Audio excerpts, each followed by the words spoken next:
ಎಲ್ರಿಗೂ ನಮಸ್ಕಾರ. ನನ್ನ ಹೆಸರು ಅನುಪಮ ಅಂತ. ನಾನು ಸಮುದಾಯ ವ್ಯವಹಾರಿಕ ಅಧಿಕಾರಿಯಾಗಿ ಮಹಾನಗರ ಪಾಲಿಕೆಯಲ್ಲಿ ಕರ್ತವ್ಯ ನಿರ್ವಹಿಸ್ತಾ ಇದ್ದೇನೆ. ಈ ದಿನ ನಾವು ನಗರದಾದ್ಯಂತ ಇರುವಂತಹ ಬೀದಿ ಬದಿ ವ್ಯಾಪಾರಿಗಳಿಗೆ ಸಾಲವನ್ನ ವಿತರಿಸುವಂತಹ ಕಾರ್ಯಕ್ರಮವನ್ನ ನಾವು ಹಮ್ಮಿಕೊಂಡಿದ್ದೀವಿ. ಇದರೊಳಗಡೆ ನಾವು ಪ್ರಥಮ ಬಾರಿಯಾಗಿ 15,000ಗಳನ್ನ ಕೊಡ್ತೀವಿ. ಆ ನಂತರದಲ್ಲಿ 25,000ಗಳ ಸಾಲವನ್ನ ಸಿಗುತ್ತೆ. 25,000 ಸಾಲ ತೀರಿಸಿದ ನಂತರದಲ್ಲಿ 50,000ಗಳ ಸಾಲ ವಿತರಣೆಯನ್ನ ನಾವು ಮಾಡ್ತಾ ಇದ್ದೀವಿ. ಎಲ್ಲವೂ ಕೂಡ ಬ್ಯಾಂಕ್ ಮೂಲಕ ಸಾಲ ವಿತರಣೆ ಆಗುತ್ತೆ.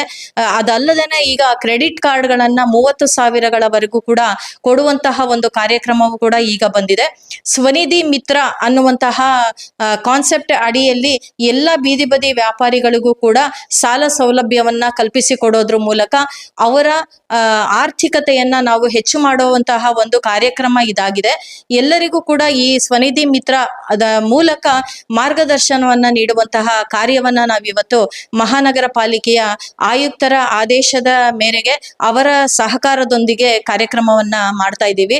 ಎಲ್ಲ ಬೀದಿ ಬದಿ ವ್ಯಾಪಾರಿಗಳಿಗೆ, ಅದರಲ್ಲೂ ಕೂಡ ಆಹಾರವನ್ನ ಯಾರು ಉತ್ಪಾದನೆ ಮಾಡ್ತಾ ಇದ್ದಾರೆ ಅವರಿಗೆ ನಾವು ಒಂದು ಆಹಾರ ಸುರಕ್ಷತಾ ಇಲಾಖೆಯ ವತಿಯಿಂದ ಯಾವ ರೀತಿನಲ್ಲಿ ಗುಣಮಟ್ಟದ ಆಹಾರವನ್ನ ಸಾರ್ವಜನಿಕರಿಗೆ ಕೊಡಬೇಕು, ಹಾಗೇನೆ ಯಾವ ರೀತಿನಲ್ಲಿ ಅವರ ಸುತ್ತಮುತ್ತಲ ಸ್ವಚ್ಛತೆಯನ್ನ ಕಾಪಾಡಿಕೊಳ್ಳಬೇಕು, ಈ ಎಲ್ಲ ವಿಚಾರಗಳನ್ನು ಅಂದ್ರೆ ಎಲ್ಲರ ಆಹಾರ ಮಾರೋದ್ರ ಮಾತ್ರ ಅಲ್ಲ, ಆ ಜನರ ಆರೋಗ್ಯವನ್ನು ಕಾಪಾಡುವಂತಹ ಒಂದು ಕಾರ್ಯಕ್ರಮವನ್ನ ನಾವು ಹಮ್ಮಿಕೊಂಡಿದ್ದೀವಿ. ಈ ಕಾರ್ಯಕ್ರಮ ಇದು 2ನೇ ಹಂತದಲ್ಲಿ ನಡೀತಾ ಇದೆ. ಇನ್ನು ಕೂಡ 3 ಬ್ಯಾಚ್ಗಳಲ್ಲಿ ನಮ್ಮಲ್ಲಿ ಸಾಕಷ್ಟು ಸಾವಿರದವರೆಗೂ ಕೂಡ ಈಗಾಗಲೇ FSSAI ತರಬೇತಿಯನ್ನ ಕೊಟ್ಟು ಅವರಿಗೆ ಸರ್ಟಿಫಿಕೇಟ್ಗಳನ್ನ ಕೊಟ್ಟಿದ್ದೀವಿ. ಇನ್ನೂ ಕೂಡ 500ಕ್ಕೂ ಹೆಚ್ಚು ಜನ ನಮ್ಮಲ್ಲಿ ಆಹಾರವನ್ನ ತಯಾರು ಮಾಡುವಂತಹ ಬೀದಿ ಬದಿ ವ್ಯಾಪಾರಿಗಳಿದ್ದಾರೆ. ಅವರಿಗೂ ಕೂಡ ಈ ತರದ ಕಾರ್ಯಕ್ರಮಗಳನ್ನ ಕೊಡ್ತೀವಿ. ಹಾಗೇನೆ ತರಕಾರಿ ಎಲ್ಲ ಏನ್ ಮಾರ್ತಾ ಇದ್ದಾರೆ, ಬೇರೆ ರೀತಿಯ ಚಟುವಟಿಕೆಯನ್ನ ಏನ್ ಮಾಡ್ತಾ ಇದ್ದಾರೆ ವ್ಯಾಪಾರಗಳು, ಅವರಿಗೂ ಕೂಡ ಸ್ವಚ್ಛತೆಯ ಬಗ್ಗೆ ಮತ್ತೆ ಕಸ ವಿಲೇವಾರಿ ಮಾಡುವಂತಹ ವಿಚಾರವಾಗಿ ಎಲ್ಲವೂ ಕೂಡ ನಾವು ಅವರಿಗೆ ಬೇಕಾದಂತಹ ಮೂಲಭೂತ ಸೌಕರ್ಯಗಳನ್ನ ಕಲ್ಪಿಸೋದ್ರ ಮೂಲಕ ಟೌನ್ ವೆಂಡಿಂಗ್ ಕಮಿಟಿಯ ಮೂಲಕ ನಾವು ಎಲ್ಲ ವೆಂಡಿಂಗ್ ಝೋನ್ಗಳನ್ನು ಕೂಡ ಮಾಡ್ತಾ ಇದ್ದೀವಿ. ಈಗಾಗಲೇ ಸೀತಾರಾಮ ಕಲ್ಯಾಣ ಮಂದಿರ ಹಿಂಭಾಗದಲ್ಲಿ ಏನು ಜನ ಎಲ್ಲ ವ್ಯಾಪಾರ ಮಾಡ್ತಾ ಇದ್ದಾರೆ, ಮ್ಯಾಕ್ಸ್ ಹಾಸ್ಪಿಟಲ್ ಇಂದ ಈ ಕಡೆ ಜಾಯಲೋಕಾಸ್ ವರೆಗೂ ಅವರೆಲ್ಲರಿಗೂ ಕೂಡ ನಾವು ಅಲ್ಲಿಗೆ ಶಿಫ್ಟ್ ಮಾಡ್ತೀವಿ. ಹಾಗೇನೆ ಓಟಿ ರಸ್ತೆಯಲ್ಲೂ ಕೂಡ ನಾವು ಒಂದು ಕನ್ಸರ್ವೆನ್ಸಿಯನ್ನ ಅಭಿವೃದ್ಧಿ ಪಡಿಸ್ತಾ ಇದ್ದೀವಿ. ಅಲ್ಲಿಗೂ ಕೂಡ ಓಟಿ ರಸ್ತೆ ಮತ್ತು NT ರಸ್ತೆಯ ಏನು ವ್ಯಾಪಾರಸ್ಥರಿದ್ದಾರೆ ಅವರೆಲ್ಲರನ್ನು ಕೂಡ ಶಿಫ್ಟ್ ಮಾಡ್ತಾ ಇದ್ದೀವಿ.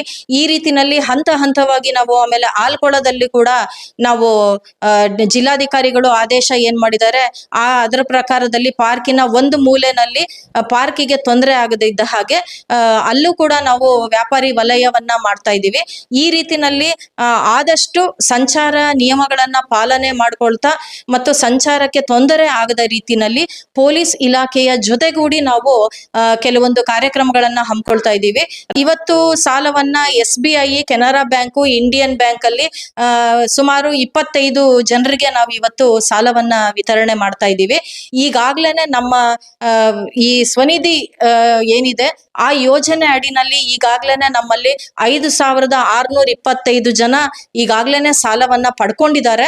10,000ವನ್ನ ತೀರಿಸಿ 25,000ಕ್ಕೆ ಈಗ ಆಗ್ಲೇನೆ ಬಂದಿದ್ದಾರೆ. ಈ ಹಿಂದೆ 10,000, 20,000 ಇದ್ದಿದ್ದು ಇವಾಗ 15 ಮತ್ತು 25 ಅಂತಂದು ಬದಲಾವಣೆ ಆಗಿದೆ. ಇವಾಗಿನ ದಿನಗಳಲ್ಲಿ ಯಾರು ತಗೋತಾರೆ ಅವರೆಲ್ಲರಿಗೂ ಕೂಡ 15,000 ಪ್ರಥಮವಾಗಿ ಸಿಗತ್ತೆ. 7,800 ಜನನ ನಾವು ಗುರುತಿಸಿದೀವಿ. ಇನ್ನು ಬಾಕಿಯವರಿಗೂ ಕೂಡ ಕೆಲವರು ನಮಗೆ ಸಾಲ ಬೇಡ ಅಂತಂದು ಹೇಳಿ ಬಂದಿಲ್ಲ.